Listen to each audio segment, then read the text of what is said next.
Good morning friends, আমি পুবালি। আশা করি আপনারা সবাই খুব ভালো আছেন, আমিও খুব ভালো আছি। তো থাম্বনেল আর টাইটেল দেখে আপনারা তো নিশ্চয়ই বুঝতে পারছেন যে আজকে কি বিষয় নিয়ে আলোচনা করব। হ্যাঁ, অবশ্যই তাই। যে দেখুন, যাদের পেয়ারা গাছে ফুল এসে গেছে তারা তো একটা দিক থেকে নিশ্চিন্ত হয়েছেন। এবার অন্য প্রিপারেশনগুলো নিতে হবে যাতে বর্ষাকালের আগে গাছটাকে আমরা ঠিকঠাক রাখতে পারি। অ্যাকচুয়ালি দেখুন, বর্ষাকালে গাছ যেমন ভালো থাকে, সেরকম গাছে কিন্তু খাবার দাবার পর্যাপ্ত পেলেও অন্য সমস্যাগুলো কিন্তু অনেকটাই বেড়ে যায়। তো সেগুলোর প্রোটেকশন দিতে তো হয় আমাদেরকে। তো সেই কারণেই ওই একটা মেন ব্যাপার থাকে যে বর্ষাকাল আসার আগে আমাদের কিছু প্রিলিমিনারি প্রিকশন নিয়ে নেওয়াটাই ভালো। আর যেটা ব্যাপার হচ্ছে যে যাদের গাছে এখনও ফুল আসেনি, তো তাদের ক্ষেত্রে তো অনেকটাই চিন্তার বিষয় না, কারণ বর্ষাকাল আসার আগে গাছে ফুলটা তো নিয়ে আসতেই হবে। তো তারপর তো তার আর আদার্স পরিচর্যাগুলো করতে হবে। তো আজকের পুরো ভিডিওটাই এই পেয়ারা গাছ রিলেটেড। ফুল আসা আর ফুল যাদের আসেনি তারা কি কি পরিচর্যা করলে সেগুলো পসিবল হবে সে সম্পর্কেই আজকে আলোচনা করব। তো চলুন, দেরি না করে মূল ভিডিওয়ে চলে যাওয়া যাক। চলুন। তো দেখুন, আমার বাগানে আপাতত কিন্তু দুটো ভ্যারাইটির পেয়ারা গাছ আছে, এবং দুটো ভ্যারাইটির পেয়ারা গাছেরই বয়স কিন্তু খুবই কম। মানে আমার বাগানে আমি নিয়ে এসেছি এই যে পেয়ারা গাছটা দেখছেন, এটা হচ্ছে একটা এলাহাবাদি পেয়ারা গাছ, যেটার বয়স এই 6 মাস মতো হয়েছে, এবং দেখতেই পাচ্ছেন ফুল কিন্তু আসছে যথেষ্ট পরিমাণে। এই যে দেখুন, চারিদিকে কিন্তু ফুল আসছে গাছটায়। আর এদিকে আরেকটা পেয়ারা রয়েছে, এই যে যেটাকে আমি কিন্তু ভেরি রিসেন্টলি এই গরমের মধ্যে এরকম খামখেয়ালি ওয়েদারে আপনাদের সাথে নিয়ে কিন্তু রিপোর্ট করেছিলাম, এবং দেখতেই পাচ্ছেন যে সেই পেয়ারা গাছটাও কিন্তু অলরেডি রিপোর্ট করার পর সেটেলও হয়ে গেছে, এবং এই যে দেখুন কুড়ি আসা কিন্তু শুরু হয়ে গেছে গাছটায়। আস্তে আস্তে এবার পুরো গাছটাই কিন্তু কুড়িতে ভরে যাবে। তো আমার গাছে কিন্তু অলরেডি দুটো গাছেতেই কুড়ি এসে গেছে, এবং রিপোর্ট করার পর ভালোভাবে সেটেলও হয়ে গেছে গাছগুলো। তো এর কারণ দেখুন, রিপোর্ট নিয়ে আর বিস্তারিত আলোচনা আমি করছি না, তবে জাস্ট এইটুকু, কালকে একটা ভিডিওতেই আমি বলেছি যে এই গরমকালে রিপোর্ট করতে গেলে অবশ্যই গাছ কিনবেন, রিপোর্ট করবেন, কিন্তু এই যে যেটা আমার বারুইপুরি পেয়ারা, মানে যেটা আমি এই রিসেন্টলি রিপোর্ট করলাম, এটা কিন্তু আমি এনেছি অনেক দিন, প্রায় মাস তিনেকের উপর হয়ে গেছে আমি এই গাছটাকে নিয়ে এসেছিলাম, এবং আনার পর আমি কিন্তু এটাকে রেখে দিয়েছিলাম, একদম কোনোভাবে কোনো নাড়াচাড়া করিনি, একটা সেমিসেড এরিয়ায় ওকে রেখে দিয়েছিলাম। এবং তারপর আপনাদের সাথে নিয়েই রিপোর্ট করি, এবং বারবারই আমি বলেছি বা এখনও আরেকবার বলে দিচ্ছি যে যখনই এখন এই সিজনে রিপোর্ট করবেন, কোনো রিচ ফার্টিলাইজার ওদেরকে দেবেন না। রিপোর্ট করে আবার ওদেরকে সেটেল করা হওয়ার জন্য একদমই সেমিসেড এরিয়ায় রেখে দিন, এবং নর্মাল যেভাবে আমি বলছি সেভাবে রিপোর্ট করে দেখুন, কোনো গাছ মারাও যাবে না, এবং গাছ খুব সুন্দর সুস্থ সবল থাকবে। আর তারপরে আস্তে আস্তে যখন দেখছেন, এই যে যেমন আমার গাছটায় যে এই যে এখন কুড়ি এসে গেছে এবং কচি পাতা চারিদিক থেকে বেরোতে শুরু করে দিয়েছে, তো এবার আমি আস্তে আস্তে ওকে কিন্তু ফুল সানলাইটে দিয়ে দিচ্ছি। হ্যাঁ, এক্ষেত্রেও আমাকে খেয়াল রাখতে হবে, নোটিস করতে হবে যে যদি দেখি যে গাছের হেলথ আবার নষ্ট হচ্ছে বা কোনো কারণে পাতা পুড়ে যাচ্ছে, তো সেক্ষেত্রে আমাকে কিন্তু আবার ওকে অন্য জায়গায় শিফট করিয়ে দিতে হবে। তো এইভাবে সইয়ে সইয়ে যদি গাছগুলোকে আমরা এই গরমকালে রাখি, তো অনায়াসে আমরা গাছ কিনতেও পারি এবং রিপোর্টও করতে পারি, তাতে আমাদের কিন্তু কোনো প্রবলেমই হবে না। এবার দেখুন, প্রথমে আলোচনা করা যাক যে যাদের গাছে কুড়ি এখনও আসেনি, কারণ দেখুন মে মাস শেষ হতে চলল এবং বর্ষা ঢোকার সময় এসে যাচ্ছে। এবার এর মধ্যে গাছে ফুলের কুড়িটা নিয়ে আসাটা কিন্তু খুবই জরুরি হয়ে দাঁড়াচ্ছে, এবং অ্যাজ সুন অ্যাজ পসিবল যাতে সেটা হয়, সেটা ব্যবস্থায় কিন্তু আমাদের করা উচিত বা করতে হবে। তো তাহলে সেক্ষেত্রে প্রথমে যেটা বলবো সেটা হচ্ছে, দেখুন যাদের গাছ এইভাবে রিপোর্ট করা আছে বা রেডি গাছ আছে, কুড়ি আসেনি, তাহলে সেক্ষেত্রে তারা মিশ্র জৈব সার এক মুঠো করে, আমি বারবারই বলবো যে গাছ খুঁড়ে দেবেন না, এইভাবে দুদিকে কিছুটা পরিমাণে দিয়ে দিন চাপান সারের মতো করে। কারণ গাছকে যতটা ডিস্টার্ব না করা যাবে ততটাই গাছ কিন্তু ভালো থাকে। এটা আমার নিজস্ব অভিজ্ঞতা থেকে আমি বলছি। এবার যদি আপনাদের মনে হয় যে না, গাছটা একটু খুঁড়ে তারপর খাবারটা দিয়ে আবার মাটি দিয়ে ঢেকে দেবো, সেটাও করতে পারেন, সেটা আপনাদের ব্যাপার। কিন্তু আমার কথা যদি শোনেন তাহলে আমি বলবো যে এই উপরে ভালোভাবে দুদিকে দুমুঠো দুমুঠো করে মিশ্র জৈব সারটা দিয়ে দিন এই মুহূর্তে। এবং এটা কিন্তু 15 দিন অন্তর দুবার দেবেন এবং আশা করা যায় তাতে কিন্তু গাছে ফুল চলে আসবে। এবার এক্ষেত্রে আপনারা যদি বলেন যে মিশ্র জৈব সারে কী কী মিক্স করব, তো তার ভিডিও কিন্তু অলরেডি আমার চ্যানেলে লং ভিডিওতে দেওয়া আছে। যদি আপনাদের প্রয়োজন মনে হয় আপনারা সেখান থেকে দেখে নিতে পারেন। এছাড়া বাজারেও কিন্তু মিশ্র জৈব সার কিনতে পাওয়া যায়, তো সেটাও কিনে নিয়ে এসে আপনারা ইউজ করতে পারেন। তো সেটা সম্পূর্ণ আপনাদের উপর ডিপেন্ড করছে আপনারা কি করবেন, কিন্তু ইমিডিয়েটলি সেটা দেওয়ার ব্যবস্থা করুন। এবং গাছের গোড়া কিন্তু কোনো রকম আগাছা রাখবেন না, একদম নিট অ্যান্ড ক্লিন রাখুন, যাতে গাছটা খাবারটা পুরোটাই নিজে নিতে পারে। আগাছা থাকলে কিন্তু সেই খাবারগুলো সেখানে ওরাই বেশি পরিমাণে খেয়ে নেবে, গাছ কিন্তু নিজে কমই গ্রহণ করতে পারবে, তাই না? তো সেই জন্য সবসময় পরিষ্কার পরিচ্ছন্ন রাখুন। এবার এক্ষেত্রে আরেকটা কথা কি, যে দেখুন আপনি 15 দিনের মধ্যে দেখলেন যে মিশ্র সার দেওয়ার পর 15 দিন কেটে গেছে এবং গাছের কোনো চেঞ্জ নেই, কুড়ি আসার কোনো সম্ভাবনাই দেখছেন না, তো তাহলে সেক্ষেত্রে কি করবেন?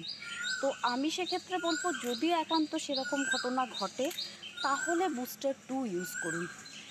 1 লিটার জলে 1 ফোঁটা দেবেন, পরন্ত বিকেলে সমস্ত গাছে স্প্রে করে দিন। এবং সেটা যদি 15 দিনে পরে, মানে 15 দিন অন্তর দুবার করতে পারেন, মানে মাসে দুবার আর কি, যদি দেন তাহলে নিশ্চিন্ত রূপে ফুল আসবেই, কোনো রকম কোনো প্রবলেম হবে না।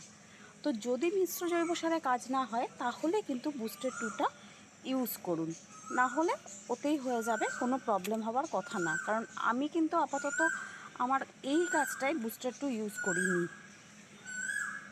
এবং যেহেতু দেখুন এই গাছটা বিশেষত যেটা বারুইপুরি পেয়ারা গাছ, এবং খুব রিসেন্টলি আমি ওকে রিপোর্ট করেছি, সেহেতু এখন একে এমন কিছুই করা যাবে না যাতে ওর উপর একটা স্ট্রেস পড়ার সম্ভাবনা হতে পারে। তো সেই কারণে ওকে আমি একদমই নর্মাল রেখেছি। আর এলাহাবাদি পেয়ারা গাছটা তো 12 মাসি পেয়ারা বলেই দিয়েছিল, তো ওটা নিজের থেকেই ফুল আসা শুরু হয়েছে, সেই জন্য ওকেও কিন্তু কিছুই করতে হয়নি।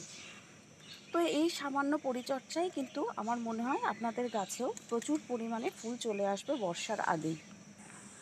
আর এবারে বলবো, যাদের কাছে দেখুন কুড়ি এসে গেছে তারা কি পরিচর্যা করবেন। দেখুন সেক্ষেত্রে আপনারা সবাই জানেন যে গাছে যখন কুড়ি চলে আসে তখন কিন্তু আর কোনো ভারী খাবার দেওয়ার দরকার হয় না বা দেওয়া উচিত না।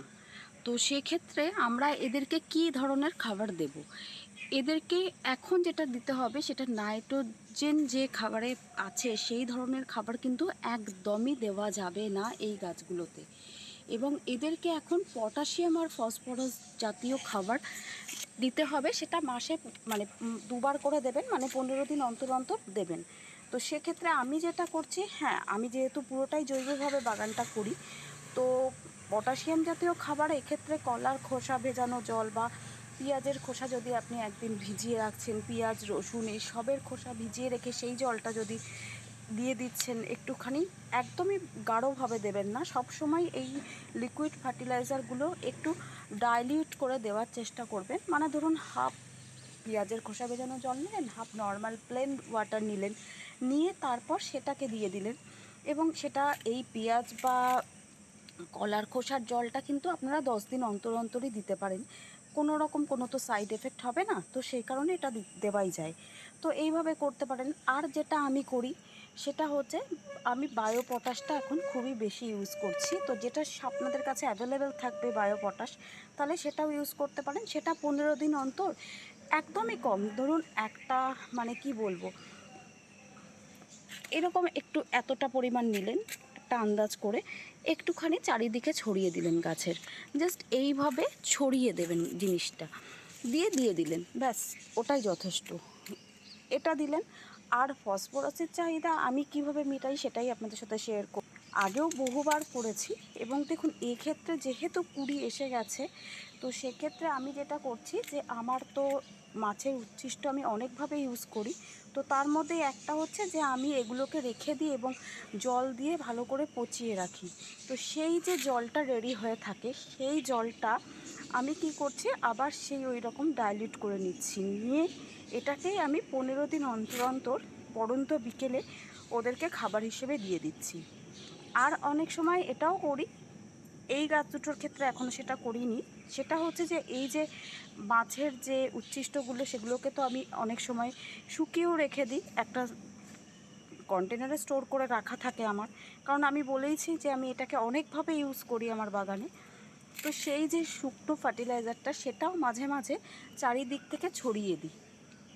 এবং আমি সবসময় চেষ্টা করি মাটি না খুঁড়ে, ওদেরকে না ডিস্টার্ব করে যতটা খাবার দেওয়া যায়, যে একবারেই কখনো মাটি খুঁড়ি না সেটা নয়, কিন্তু চেষ্টা করি যতটা সম্ভব কম করা যায় সেই কাজটা। তো এইভাবে এখন কিন্তু আমি ফুল এসে যাবার পর এদের পরিচর্যা করছি।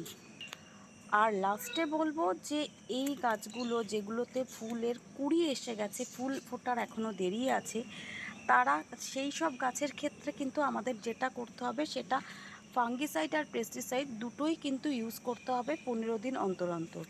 যেমন ধরুন আপনি যদি পড়ন্ত বিকেলে আজকে ফাঙ্গিসাইডটা ইউজ করে দিচ্ছেন, তাহলে 2-3 দিন ওয়েট করার পর আপনি কিন্তু পেস্টিসাইডটা ইউজ করে দিন। কারণ যে মুহূর্তে ফুল ফোটার সম্ভাবনা এসে যাবে গাছের ক্ষেত্রে, তো সেক্ষেত্রে আমরা তো আর এগুলো ইউজ করতে পারবো না। তো সেই কারণেই এই কাজটা কিন্তু আমাদের এখন করতে হবে, যাতে সেই সময় গাছের কোনো প্রবলেম না হয়। আর আমি বলবো যে এই ফাঙ্গিসাইড বলুন, পেস্টিসাইড বলুন, এগুলো কিন্তু ইউজ করবেন সবসময় পড়ন্ত বিকেলে। আর যখনই ইউজ করবেন 1 লিটার জলে 10 ফোঁটা স্টিকার অ্যাড করে তারপর এটা স্প্রে করুন, যাতে এটা বেশিক্ষণ স্টে করে। আর পেস্টিসাইডের ক্ষেত্রে বা ফাঙ্গিসাইডের ক্ষেত্রে আমি যেটা ইউজ করি, আমি ফাঙ্গিসাইডটা সাপ যে পাউডারটা আছে ওটাই ইউজ করি। আপনাদের কাছে যেটা থাকবে আপনারা সেটাই ইউজ করতে পারেন। 1 গ্রাম নেবেন 1 লিটার জলে পড়ন্ত বিকেলে, এর সাথে স্টিকার অ্যাড করে স্প্রে করে দিন। এবার 2 থেকে 3 দিন ওয়েট করুন, তারপর পেস্টিসাইড ইউজ করুন। আমি এক্ষেত্রে জৈব পেস্টিসাইডে বলবো নিম তেল ইউজ করতে।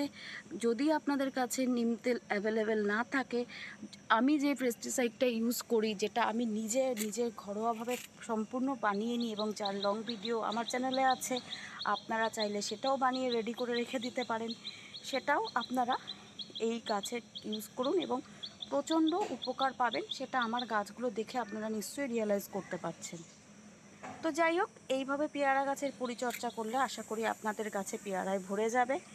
তো আজকের মতো তাহলে আমার ভিডিওটা এখানেই শেষ করছি। যদি আপনাদের ভালো লেগে থাকে তাহলে অনেক অনেক ভালোবাসা দিয়ে আমার পাশে থাকবেন, আর একটু লাইক আর শেয়ার করে দেবেন। আর যারা আমার নতুন বন্ধু আছো বা আছেন, তাদেরও যদি ভিডিওটা ভালো লেগে থাকে, ইনফরমেটিভ মনে হয়, তাহলে প্লিজ চ্যানেলটা সাবস্ক্রাইব করে বেল আইকনটা প্রেস করে দিও। খুব তাড়াতাড়ি আবার একটা নতুন ভিডিওর সাথে দেখা হচ্ছে। আজকের মতো তাহলে বিদায়। টাটা।